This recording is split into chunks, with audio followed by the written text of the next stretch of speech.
In television वालों ने, बॉलीवुड वालों ने अनेक देवताओं को खड़ा कर दिया।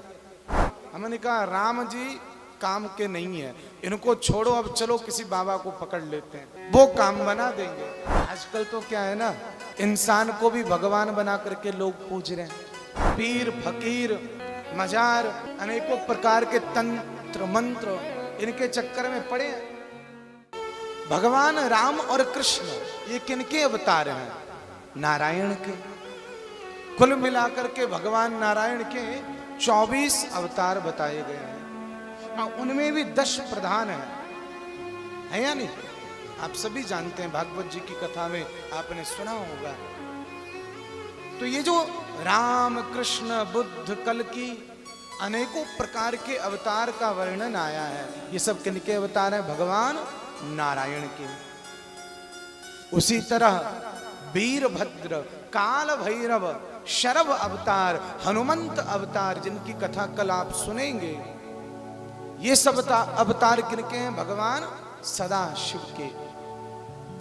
उसी तरह चाहे हम गौरी कहें, चाहे हम सरस्वती कहें, चाहे हम लक्ष्मी कहें, चाहे हम शैलपुत्री कहें, चाहे हम अनेकानेक रूप से मां भगवती के अनेक नाम जाने, वो नाम अनेक हैं, उनके काम लीलाएं अनेक हैं, पर उनका जो स्रोत है वो एक है। उसी को क्या कहा? शक्ति। वास्तव में पंच देवों की उपासना इस सनातन धर्म में सर्वश्रेष्ठ बताया गया है। इसलिए पंच देवों की उपासना जरूर करनी चाहिए। और जो लोग इन पंच देवों के अवतार नहीं है, उनको तो मंदिर में बिठाना भी नहीं चाहिए। आजकल तो क्या है ना, इंसान को भी भगवान बना करके लोग पूज रहे हैं। समझिएगा, ये गणेश जी के प्रसंग में ये बात इसलिए मैं बता रहा हूं, क्योंकि जो हमारे मन में अभी अनेक प्रकार का कुभाव आ गया है ना, ये टेलीविजन का प्रभाव आ गया है, इसको आप दूर कीजिए।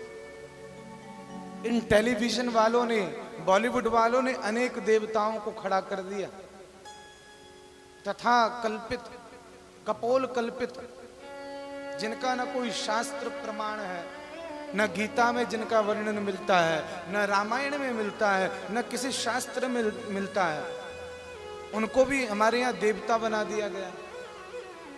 और तो और भगवान राम कृष्ण शिव की मूर्ति उनके चरणों में है और वो बढ़िया आशीर्वाद दे रहे हैं। समझ रहे हैं? कहने का मूल भाव क्या है? आज का व्यक्ति जो है ना, वो बहुत ज्यादा स्वार्थी हो गया है। राम जी के मंदिर में गया, कहा हे राम जी, आपको मैं 10 रुपए की बूंदी चढ़ाऊंगा, आप मेरा ये 10 लाख वाला काम करा दो ना। राम जी ने कहा इंसान को ठगते हो, अब भगवान को भी ठग रहे हो। राम जी ने कार्य नहीं पूरा किया, हमारी श्रद्धा हो गई कम। हमने कहा राम जी काम के नहीं है, इनको छोड़ो, अब चलो किसी बाबा को पकड़ लेते हैं, वो काम बना देंगे। जीवन में याद रखना, ईश्वर को छोड़ करके तुम अगर इंसान को भगवान मान लोगे ना, तो कल्याण नहीं होगा। जीवन में याद रखना है, भगवान भगवान है और इंसान इंसान है।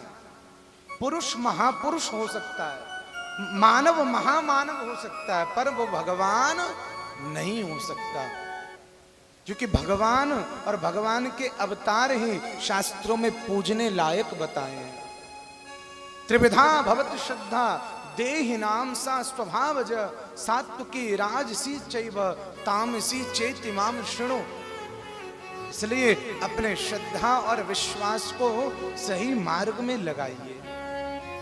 जो पंचदेव के अवतार हैं उनकी पूजा कीजिए, राम जी की पूजा कीजिए, भगवान कृष्ण की पूजा कीजिए, परशुराम जी की पूजा कीजिए। अनेकों अनेकों जो ईश्वर के अवतार हैं, अंशावतार, कलावतार, पूर्णावतार, यही क्या है? पूजन के योग्य हैं, यही मंदिरों में प्रतिष्ठित हो सकते हैं।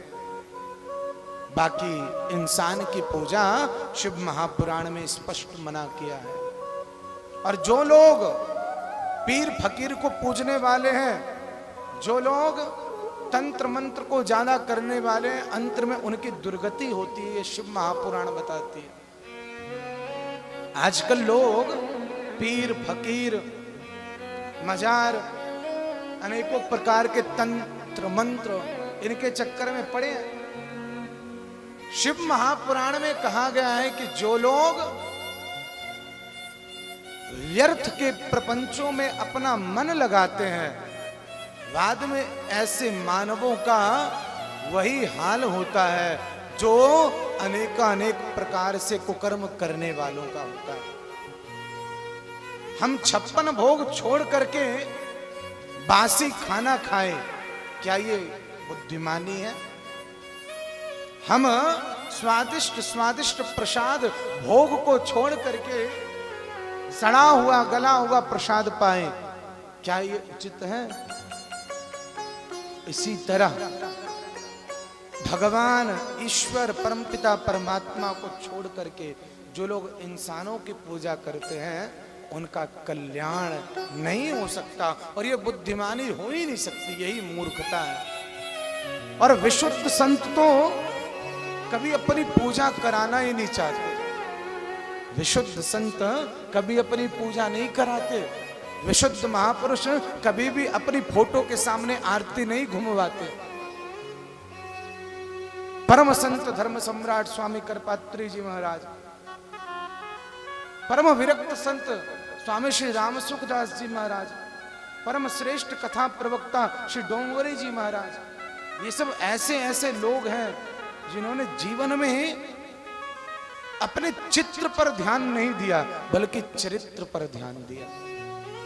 क्योंकि हमारे यहाँ चित्र की पूजा नहीं, चरित्र की पूजा होती है। इसलिए पूजा पाठ जप तप होम कर्म आरती कुछ भी करना हो तो किनके करें? भगवान की करें। इंसान सम्मान नहीं हो सकता है पर भगवत तुल्य नहीं हो सकता। भगवान भगवान है और इंसान इंसान है। बहुत लंबी बात है पर मूल यही है कि जब तक हम सही को नहीं पकड़ेंगे, जब तक हम विशुद्ध को नहीं पकड़ेंगे, तब तक हमारी आत्मा शुद्ध हो ही नहीं सकती। इसलिए शिव महापुराण ये बात बहुत ही वेग से कहती है, बहुत ही ऊर्जा के साथ कहती है कि जीवन में कभी भी पूजा करनी हो तो ईश्वर की परमपिता परमात्मा की करें। अरे जिस ईश्वर के समक्ष गणाधिराज गणराज गणपति ने भी सिर कटा लिया, वो शिव कितना दयालु होगा। भगवान गणेश ने अपनी लीला की, भगवान शिव ने अपनी लीला की। वास्तव में सब लीला का फेर है या नहीं? मैंने बताया कि राम लीला का जो मंचन होता है, पर्दे के पीछे सब भाई बंधु मित्र होते हैं, लेकिन जैसे ही पर्दा उठा लीला चालू हुई, वही एक राम बन गया, दूसरा रावण बन गया। वास्तव में सब ईश्वर की लीला है। इसलिए उन लीलाओं के फेर में हमें उलझना नहीं है, बस भगवान का नाम लेते रहो।